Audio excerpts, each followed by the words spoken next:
અંકલેશ્વર શહેર ભાજપા દ્વારા પંડિત દીનદયાળ ઉપાધ્યાયની પુણ્યતિથિ નિમિત્તે જવાહર બાગ ખાતે તેમની પ્રતિમાને પુષ્પાંજલિ અર્પણ કરવામાં આવી હતી। પંડિત દીનદયાળ ઉપાધ્યાયની પુણ્યતિથિ નિમિત્તે અંકલેશ્વર શહેર ભાજપ દ્વારા જવાહર બાગ ખાતે પ્રસ્થાપિત પંડિત દીનદયાળ ઉપાધ્યાયની પ્રતિમાને પુષ્પાંજલિ અર્પણ કરવામાં આવી હતી। આ પ્રસંગે શહેર ભાજપ પ્રમુખ ધર્મેન્દ્ર પુષ્કરના, નગરપાલિકા ઇન્ચાર્જ પ્રમુખ ભાવેશ કાયસ, ઉપપ્રમુખ રાકેશ પ્રજાપતિ, વિનોદ સોની, ધર્મેશ ચાવડા, મહામંત્રી કેયુર વસાવા, નગર શિક્ષણ સમિતિના વાઇસ ચેરમેન રમણ પટેલ સહિત શિક્ષણ સમિતિના સભ્યો અને શહેર ભાજપ સંગઠનના હોદ્દેદારો અને કાર્યકરો ઉપસ્થિત રહ્યા હતા અને પંડિત દીનદયાળ ઉપાધ્યાયના વિચારો અને આદર્શોને આત્મસાત કરી સમાજ સેવા અને રાષ્ટ્ર સેવાના માર્ગે આગળ વધવાનો સંકલ્પ વ્યક્ત કરવામાં આવ્યો હતો।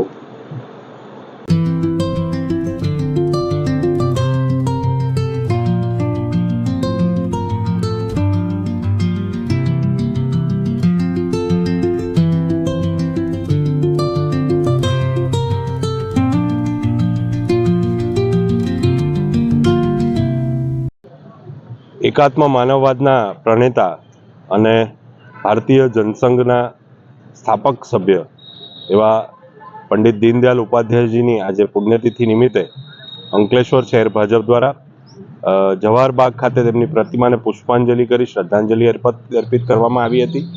આ પ્રસંગે નગરપાલિકાના પ્રમુખ ભાવેશભાઈ કાયસ, મારા મહામંત્રી સાથી કેયુરભાઈ અને મારી ટીમના તમામ સભ્યો અને અન્ય કોર્પોરેટરો હાજર રહ્યા હતા।